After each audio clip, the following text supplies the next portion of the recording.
ಅಫ್ಜಲ್ಪುರ ತಾಲೂಕಿನ ಸಮಗ್ರ ನೀರಾವರಿಗೆ ಕರ್ನಾಟಕ ಪ್ರಾಂತ ರೈತ ಸಂಘ ಆಗ್ರಹ. ಹೌದು ವೀಕ್ಷಕರೇ, ಅಫ್ಜಲ್ಪುರ ಪಟ್ಟಣದ ಡಾಕ್ಟರ್ ಬಾಬಾ ಸಾಹೇಬ್ ಅಂಬೇಡ್ಕರ್ ವೃತ್ತದಲ್ಲಿ ಕರ್ನಾಟಕ ಪ್ರಾಂತ ರೈತ ಸಂಘದ ಪದಾಧಿಕಾರಿಗಳು ಅಫ್ಜಲ್ಪುರ ತಾಲೂಕು ಸಮಗ್ರ ನೀರಾವರಿಗಾಗಿ ಆಗ್ರಹಿಸಿದರು. ಸುದ್ದಿಗೋಷ್ಠಿಯನ್ನು ಉದ್ದೇಶಿಸಿ ಮಾತನಾಡಿದ ಕರ್ನಾಟಕ ಪ್ರಾಂತ ರೈತ ಸಂಘದ ಕಾರ್ಯದರ್ಶಿ ಗುರು ಚಾಂದಕೋಟಿಗೆ, ತಾಲೂಕಿನ ಉದ್ದಗಲಕ್ಕೂ ಭೀಮಾ ನದಿ ಸೇರಿದಂತೆ ಅಮರ್ಜಾ, ಬೋರಿಹಳ್ಳ ಸೇರಿದಂತೆ 10 ಹಲವು ಹಳ್ಳಗಳು ಹರಿಯುತ್ತಿದ್ದರೂ ಅವುಗಳನ್ನು ಸಂರಕ್ಷಣೆ ಮಾಡುವುದಕ್ಕಾಗದೆ ನಶಿಸಿ ಹೋಗುವ ಹಂತಕ್ಕೆ ಬಂದಿವೆ. ಅವುಗಳ ಸಂರಕ್ಷಣೆಗೆ ಬ್ರಿಡ್ಜ್ ಕಮ್ ಬ್ಯಾರೇಜ್ ನಿರ್ಮಾಣ ಮಾಡಬೇಕು. ತಾಲೂಕಿನ ಪ್ರತ್ಯೇಕವಾಗಿ 2 ಸಕ್ಕರೆ ಕಾರ್ಖಾನೆಗಳಿರುವುದರಿಂದ ಅವುಗಳ ಕಲುಷಿತ ನೀರನ್ನು ಭೀಮಾ ನದಿಗೆ ಹರಿಬಿಡುವುದನ್ನು ತಕ್ಷಣ ಜಿಲ್ಲಾಡಳಿತ ನಿಲ್ಲಿಸಲು ಮುಂದಾಗಬೇಕು. ರೈತರ ಅನುಕೂಲಕ್ಕಾಗಿ ಗುಳ್ನೂರು ಬ್ಯಾರೇಜ್ಗೆ ಕೂಡಲೇ ಗೇಟ್ ನಿರ್ಮಿಸಿ ನೀರು ನಿಲ್ಲಿಸುವಂತೆ ಮಾಡಬೇಕು.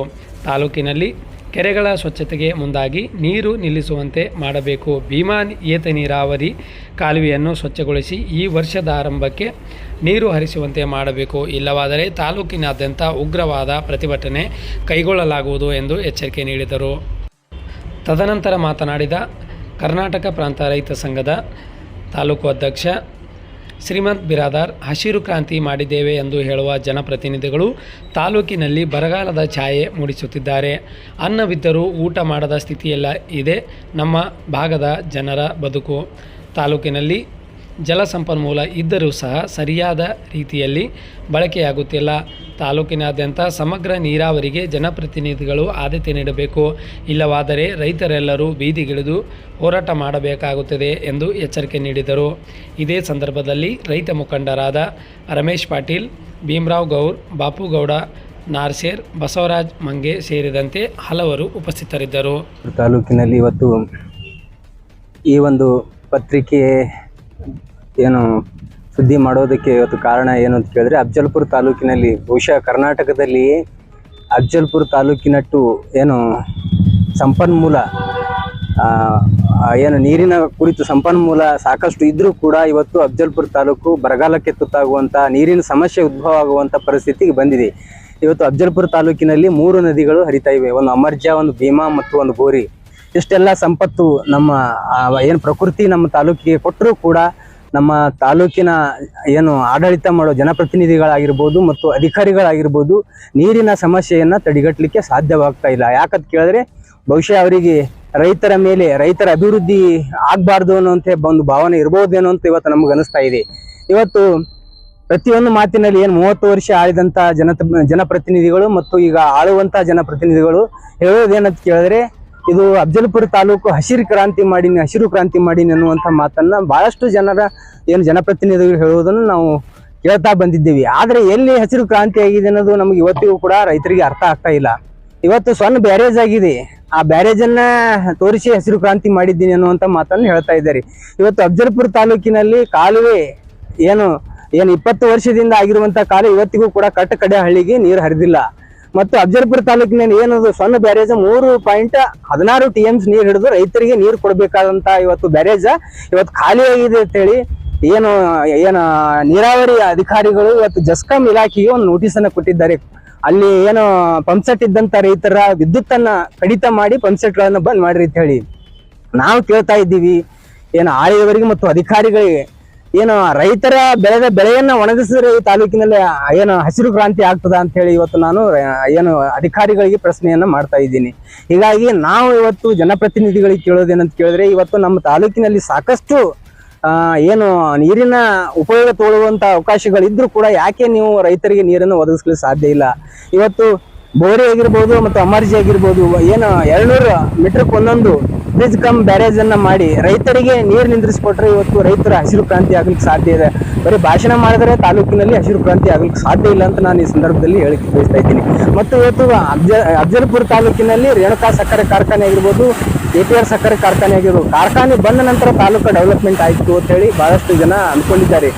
ಆದ್ರೆ ಅಲ್ಲಿನ ಸುತ್ತಮುತ್ತಲಿನ ಇವತ್ತು ರೇಣುಕಾ ಸಕ್ಕರೆ ಕಾರ್ಖಾನೆಯ ಸುತ್ತಮುತ್ತಲಿರುವ ಹಳ್ಳಿಗಳ ಪರಿಸ್ಥಿತಿ ಏನಿದೆ ಅಂತೇಳಿ ಅಲ್ಲಿ ವಾಸ ಮಾಡುವಂತ ಜನರಿಗೆ, ಅದು ಅನುಭವಿಸಿದವರಿಗೆ ಗೊತ್ತದೆ ಅಂತ ನಾನು ಈ ಸಂದರ್ಭದಲ್ಲಿ ಹೇಳಿಕೆ ಬಯಸ್ತಾ ಇದ್ದೀನಿ. ಇವತ್ತು ಮಳ್ಳಿ ನೀರನ್ನ ಭೀಮಾ ನದಿಗೆ ಬಿಟ್ಟು ಅಲ್ಲಿನ ಸುತ್ತಮುತ್ತಲಿನ ರೈತರು ಬದುಕಲಾರದಂತ ಪರಿಸ್ಥಿತಿಗೆ ಇವತ್ತು ರೇಣುಕಾ ಸಕ್ಕರೆ ಕಾರ್ಖಾನೆ ಮಾಡ್ತಾ ಇದೆ. ನಾವು ಆಲ್ರೆಡಿ ವಿಡಿಯೋ ಮತ್ತು ಆಡಿಯೋ ಸಮೇತ ನಾವು ಇಲ್ಲಿ ತಂದು ದಾಖಲೆ ಇಡಕತ್ತಿದೆವು. ಏನಂತ ಕೇಳಿದ್ರೆ ನೇರವಾಗಿ ಭೀಮಾ ನದಿಗೆ ಮಳೆ ನೀರನ್ನ ಬಿಟ್ಟು ಆ ಭೀಮಾ ನದಿ ನೀರನ್ನ ಕಲುಷಿತ ಮಾಡಿ ದನ ಕರುಗಳು ಕುಡಿದು ಸಾಯುವಂತ ಪರಿಸ್ಥಿತಿಗೆ ಇವತ್ತು ರೇಣುಕಾ ಸಕ್ಕರೆ ಕಾರ್ಖಾನೆ ಮಾಡ್ತಾ ಇದೆ. ಆ ನೀರನ್ನ ಇವತ್ತು ಬೋರ್ವೆಲ್ ಮುಖಾಂತರ ಜನರು ಕೂಡ ಕುಡಿತಾ ಇದ್ದಾರೆ. ಇವತ್ತು ಯಾವ ಹಳ್ಳಿಗಳಲ್ಲಿ ಶುದ್ಧ ನೀರಿನ ಘಟಕ ಇಲ್ಲ. ಆ ಬೋರ್ವೆಲ್ ನೀರು ಕುಡಿದೇ ಜನ ಜೀವನ ಉಳಿಸ್ಕೊತಾ ಇದ್ದಾರೆ, ದನ ಕರುಗಳು ಬದುಕ್ತಾ ಇದ್ದಾರೆ. ಹಾಗಾಗಿ ನಾವು ಕೇಳೋದೇನಂತ ಕೇಳಿದ್ರೆ ತಾಲೂಕಿನ ದಂಡಾಧಿಕಾರಿಗಳಿಗೆ ಮತ್ತು ಜಿಲ್ಲಾಧಿಕಾರಿಗಳಿಗೆ ಆ ಒಂದು ಏನು ಭೀಮಾ ನದಿಗೆ ಬಿಡ್ತಕ್ಕಂತ ನೀರನ್ನ ತಡೆಗಟ್ರಿ, ಜನರನ್ನ ಅಲ್ಲಿ ಬದುಕಲಿಕ್ಕೆ ಅವಕಾಶ ಮಾಡಿಕೊಡ್ರಿ ಅಂತ ಹೇಳಿ ನಾವು ಇವತ್ತು ಕೇಳ್ತಾ ಇದ್ದೀವಿ. ಮತ್ತೇನಂತ ಕೇಳಿದ್ರೆ ಇವತ್ತು ತಾಲೂಕಿನಲ್ಲಿ ಇವತ್ತು ಗುಳ್ಳೂರು ಮುಂದ 7 ವರ್ಷದ ಹಿಂದೆ ಏನು ಗೇಟ್ ಮಾಡಿದ್ದಾರೆ, ಇವತ್ತಿಗೂ ಕೂಡ ಗೇಟ್ ಹಾಕಲಿಕ್ಕೆ ತಯಾರಿಲ್ಲ. ಅದ ರೈತರ ಪರಿಹಾರ ಬಂದ್ರು ಕೂಡ ಕಾಂಟ್ರಾಕ್ಟರ್ ಒಂದು ಬೇಜವಾಬ್ದಾರಿತನದಿಂದ ಇವತ್ತಿಗೂ ಕೂಡ ಗೇಟ್ ಹಾಕದೇ ಇರುವ ಕಾರಣದಿಂದ ಇವತ್ತು ಅಲ್ಲಿ ರೈತರಿಗೆ ನೀರಿನ ಸಮಸ್ಯೆ ಆಗುವಂತ ಉದ್ಭವ ಆಗಿದೆ. ನಾವು ಕೇಳ್ತಾ ಇದ್ದೀವಿ, ಅದರಿಂದ ಬರೀ ರೈತರಿಗೆ ಹಾನಿ ಅಲ್ಲ, ಅದು ತಾಲೂಕಿನ 20 ಹೊತ್ತು ನಾವು ಕರ್ಲಿಕ್ಕೆ ಬಯಸ್ತಾ ಇದ್ದೀನಿ. ಯಾಕಂತ ಕೇಳಿದ್ರೆ ಬರೀ ರೈತರು ಅಷ್ಟೇ ಲಾಸ್ ಆಗಲ್ಲ, ಅದ್ರ ರೈತರು ಬೆಳೆದಂತ ಬೆಳೆ ಎಲ್ಲಾ ಕಡೆ ಸಮರ್ಪಕವಾಗಿ ಹಂಚ್ಕೋತಾನ. ಇವತ್ತು ಈ ದೇಶಕ್ಕೂ ಹಾನಿ ಇದೆ. ಅಂತವು ಅಮೌಂಟ್ ಅನ್ನ ಇವತ್ತು ಭೀಮಾ ನದಿಯಲ್ಲಿ ಹಾಕಿ ಅದನ್ನ ಗೇಟ್ ಹಾಕದೆ ಇವತ್ತು ರೈತರಿಗೆ ನೀರು ಒದಗಿಸಿ ಕೊಡದೆ ಹೋದ್ರೆ ಅದು ಇಡೀ ತಾಲೂಕಿನ ಅಲ್ಲಿನ ಸುತ್ತಮುತ್ತಲಿನ ಹಳ್ಳಿ ಜನರಿಗೆ ಮತ್ತು ತಾಲೂಕಿನ ಜನರಿಗೂ ಕೂಡ ಅದರಿಂದ ಹಾನಿ ಅದ. ಅದು ಇಮಿಡಿಯೇಟ್ ಆಗಿ ಇವತ್ತು ಗೇಟ್ ಹಾಕ್ಸುವಂತ ವ್ಯವಸ್ಥೆ ತಾಲೂಕಿನ ಜನಪ್ರತಿನಿಧಿಗಳು, ತಾಲೂಕಿನ ಶಾಸಕರು ಮಾಡಬೇಕು. ಮಾಡದೆ ಹೋದ್ರೆ ಮುಂದಿನ ದಿನಗಳಲ್ಲಿ ನಾವು ಉಗ್ರವಾದಂತ ಹೋರಾಟವನ್ನ ಮಾಡ್ತೀವಿ ಅಂತ ನಾನು ಈ ಸಂದರ್ಭದಲ್ಲಿ ಹೇಳಿಕೆ ಬಯಸ್ತಾ ಇದ್ದೀನಿ. ಇನ್ನೊಂದು ಏನಂತ ಕೇಳಿದ್ರೆ ಇವತ್ತು ತಾಲೂಕಿನಲ್ಲಿ ಇವತ್ತು ರೈತರಿಗೆ ಇವತ್ತು ಗೊಬ್ಬರ ಸಿಗ್ತಾ ಇಲ್ಲ.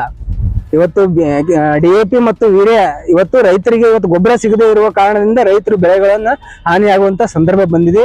ನಾವು ಕೃಷಿ ಇಲಾಖೆಗೆ ನಾವು ಒತ್ತಾಯ ಮಾಡ್ತಾ ಇದ್ದೀವಿ, ನಮಗೆ ರೈತರಿಗೆ ಸಮರ್ಪಕವಾಗಿ ಗೊಬ್ಬರ ಕೊಡುವುದಕ್ಕೆ ಮುಂದಾಗ್ರಿ ಅಂತೇಳಿ ನಾನು ಈ ಸಂದರ್ಭದಲ್ಲಿ ಹೇಳಲಿಕ್ಕೆ ಬಯಸ್ತಾ ಇದ್ದೀನಿ. ನಾನು ಕರ್ನಾಟಕ ಪ್ರಾಂತ ರೈತ ಸಂಘದ ಕಾರ್ಯದರ್ಶಿ ಗುರು ಚಾಂದಕೋಟೆ. 15 ದಿವಸಿನ ಜಗಲ್ಬಂದಿ, ಅವ್ರಿಗೆ ಇವ್ರು ಆರೋಪ ಮಾಡೋದು, ಇವ್ರು ಅವ್ರಿಗೆ ಆರೋಪ ಮಾಡೋವಂಥದ್ದನ್ನು ನಾವು ಪತ್ರಿಕೆಗಳಲ್ಲಿ ಮತ್ತು ನಿಮ್ಮ ಡಿಜಿಟಲ್ ಮೀಡಿಯಾದಲ್ಲೂ ಕೂಡ ನಾವು ನೋಡಿದ್ದೀವಿ. ಪ್ರಶ್ನೆ ಇಷ್ಟೇ, ತಾಲೂಕಾ ಅಭಿವೃದ್ಧಿ ಅಂತಂದರೆ ಯಾವುದೇ ರೋಡ ಇಂದ ಅಭಿವೃದ್ಧಿ ಅಲ್ಲ.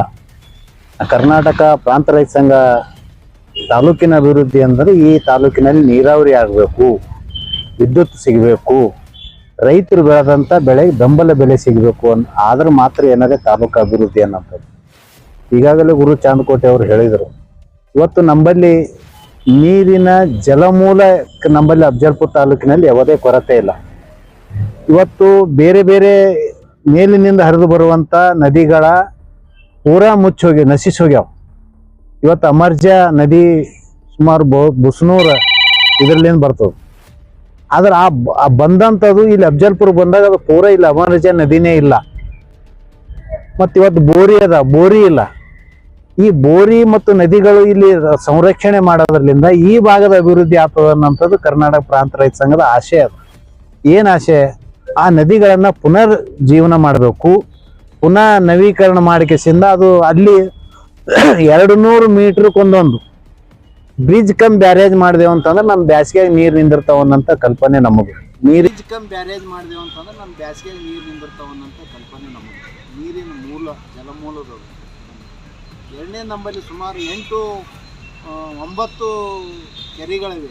ಇವತ್ತು ಬಳ್ಳೂರಿಗಿದಾಗದ, ಬಡದಾಳದಾಗದ, ಬೈರಾಮಳಿಗೆದಾಗದ, ಇದರಲ್ಲಿ ಎಲ್ಲ ಇದ್ದಂಥ ಏನು ಕೆರೆಗಳವ ಅವು ಕೆರೆಗಳನ್ನು ನಿರ್ಮಾಣ ಮಾಡಬೇಕಂತೇಳಿ ಸುಮಾರು ಸತತ 7-8 ವರ್ಷಗಳಿಂದ ನಾವು ಒತ್ತಾಯ ಮಾಡ್ಕೊತ ಬಂದಿದ್ದ ಫಲವಾಗಿ ಏನಾಗಿದೆ ಅಂತಂದ್ರೆ ಆ ಒತ್ತಾಯವನ್ನು ಧರ್ಮಸ್ಥಳದ ಕ್ಷೇತ್ರದವರು ತಿಳ್ಕೊಂಡು ಇವತ್ತು ನಾವು ಸಮಾಜ ಸೇವೆ ಮಾಡ್ತೀವಿ ಅಂತೇಳಿ ಇವತ್ತು ಅಲ್ಲಿ ಎಲ್ಲ ಹುಟ್ಟಿಸಿದ ಕೆರೆಗಳನ್ನು 1 ಫೀಟ್ 2 ಫೀಟ್ ಕಿತ್ತೋದ್ರ ಮೂಲಕ ಕೆರೆ ನಿರ್ಮಾಣ ಮಾಡೀವಿ ಅನ್ನೋಂಥದ್ದನ್ನು ನಾವು ಎಲ್ಲ ಕಡೆಯಿಂದ ನೋಡ್ತೀವಿ. ಅದು ಸರಿಯಾದಂಥದ್ದಲ್ಲ. ವೈಜ್ಞಾನಿಕವಾಗಿ ನಾವು ಕೆರೆ ನಿರ್ಮಾಣ ಮಾಡಬೇಕಾಗಲ್ಲ. ಸುಮಾರು ಒಂದು 10 ಫೀಟ್ ಡೀಪ್ ಇರಬೇಕು. ಇದ್ದು ಒಂದು ವೇಳೆ ಅಲ್ಲಿ ನೀರು ನಿರ್ಮಾಣ ಮಾಡಿದ್ರೆ ನಮ್ಮ ಸುಮಾರು ಭಾಗದಾಗ ನೀರಿನ ಜಲಮೂಲ ಮತ್ತು ಬೋರ್ವೆಲ್ಗೆಲ್ಲ ನೀರಾಗೋದ್ರಿಂದ ನಮ್ಮದು ಏನಾರೇ ಅಫಜಲ್ಪುರ ಬರಗಾಲ ಮುಕ್ತ ತಾಲೂಕು ಮಾಡಬೇಕಾದ್ರೆ ಈ 2 ವಿಷಯಗಳೇನವ ಅವು ತಕ್ಷಣ ನಿರ್ಮಾಣ ಮಾಡ್ಬೇಕಂತೇಳಿ ನಾವು ಇವತ್ತು ಆಡಳಿತಕ್ಕಾಗಲಿ ಜನಪ್ರತಿನಿಧಿಗಳಿಗೆ ನಾವು ಒತ್ತಾಯ ಮಾಡ್ತೀವಿ. ಅಭಿವೃದ್ಧಿ ಅಂತಂದರೆ ಒಬ್ಬರ ಮೇಲೆ ಒಬ್ಬರು ಹಾಕಿ ತಪ್ಪು ಹೊರಿಸೋದಲ್ಲ. ಇವತ್ತು ಅಭಿವೃದ್ಧಿ ನಿಜವಾದ ಅಭಿವೃದ್ಧಿ ಅಂದರೆ ಇದು ಅನ್ನೋಂಥದ್ದನ್ನು ನಾವು ಇವತ್ತು ಹೇಳಕ್ಕೆ ಬರ್ತೀವಿ. ಮತ್ತು 30 ವರ್ಷ ಗೊತ್ತಾ ಭೀಮಾ ಏತ ನೀರಾವರಿ ಯೋಜನೆ. ಇವತ್ತು ನಮ್ಮ ಹೋರಾಟದ ಪ್ರತಿಫಲವಾಗಿ ಇವತ್ತು ಮುಖ್ಯ ಕಾಲುವೆಗಳನ್ನು ಹೂಳೆತ್ತುವಂಥದ್ದು ನಡೆದು. ಹೌದು, ಬರೀ ಮುಖ್ಯ ಕಾಲುವೆ ಹೂಳೆತ್ತಬಹುದು, ಆದ್ರೆ ರೈತರ ಹೊಲದಲ್ಲಿರುವಂಥ ಸಣ್ಣ ಕಾಲುವೆಗಳಿಗೆ ಹೂಳು ಇದ್ದಿದ್ದನ್ನು ಎತ್ತಲಾರದೆ ನಾವು ಒಂದು ವೇಳೆ ಇದು ಮಾಡಿದೆವು ಅಂತಂದ್ರೆ ನೀವು ಬಂದಂಥ ಬಜೆಟ್ ಎತ್ತಿ ಮತ್ತೆ ಮುಂದಿನ ವರ್ಷ ಮತ್ತೆ ಹೂಳು ಎತ್ತು ಬೀಳ್ತದೆ ಅನ್ನೋಂಥದ್ದು. ಅದಕ್ಕಾಗಿ ತಕ್ಷಣ ಇವತ್ತು ರೈತರ ಹೊಲದಲ್ಲಿರುವಂಥ ಕಾಲುವೆಗಳ ಹೂಳನ್ನು ಎತ್ತುವುದರ ಮೂಲಕ ನಮ್ಮ ಮುಂದಿನ ದಿನಗಳಲ್ಲಿ ನೀರು ಹರಿಸಬೇಕು ಅಂತೇಳಿ ಇವತ್ತು ನೀರಾವರಿ ಬಗ್ಗೆ ನಾವು ನೋಡಿದ್ರೆ ಎರಡು ನಮೂನೆ ನಾವು ಕಾಣ್ತೀವಿ. ಇವತ್ತು ಬೊಗಳೂರು ಈ ಕಡೆ ಬಿಜಾಪುರ ಒಂದು ಇದು ಅದ, ಇವತ್ತು ನಾವು ಶಾಪುರಕ್ಕೆ ಹೋಗಿ ಅಲ್ಲಿ ಇನ್ನಾದ್ರೂ ಕಾಲುವೆದಾಗ ನೀರು ಹಚ್ತಾರೆ. ಅದು ಇವತ್ತು ನಮ್ಮಲ್ಲಿ ಅಂಥದ್ದಿಲ್ಲ. ಅದಕ್ಕಾಗಿ ತಕ್ಷಣ ಬಜೆಟನ್ನು ದುರ್ಬಳಕೆ ಮಾಡಿಕೊಳ್ಳಾರ್ದೆ ಇವತ್ತು ಆ ಕೆನಾಲನ್ನು ಸ್ವಚ್ಛಗೊಳಿಸೋದ್ರ ಮೂಲಕ ಇವತ್ತು ರೈತರಿಗೆ ನೀರು ಕೊಡಬೇಕು ಅನ್ನೋಂಥದ್ದು ನಾವು ಇವತ್ತು ಏನು ಮಾಡಿದ್ವಿ.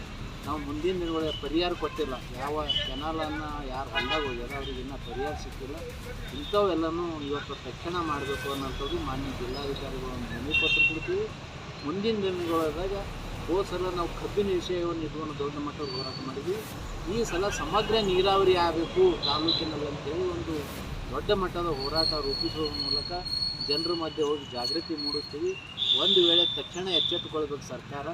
ತಕ್ಷಣ ಎಚ್ಚೆತ್ತುಕೊಂಡು ನಾವು ಏನು ಕೊಟ್ಟಿದ್ದೀವಿ ಈ 3 ಬೇಡಿಕೆಯನ್ನು ಇಟ್ಟುಕೊಂಡು ಅವ್ರು ತಕ್ಷಣ ಕೆಲಸ ಮಾಡಬೇಕಂತೇಳಿ ಈ ಪತ್ರಿಕಾಗೋಷ್ಠಿ ಮೂಲಕ ನಾವು ಸರ್ಕಾರಕ್ಕೂ ಮತ್ತು ಜನಪ್ರತಿನಿಧಿಗಳು ಒತ್ತಾಯ ಮಾಡ್ತೀವಿ ಅನ್ನೋಂಥ ಮಾತು ಹೇಳ್ತೀವಿ. ಶ್ರೀಮಂತ ಗುರಾದ ತಾಲೂಕು ಅಧ್ಯಕ್ಷರು, ಕರ್ನಾಟಕ.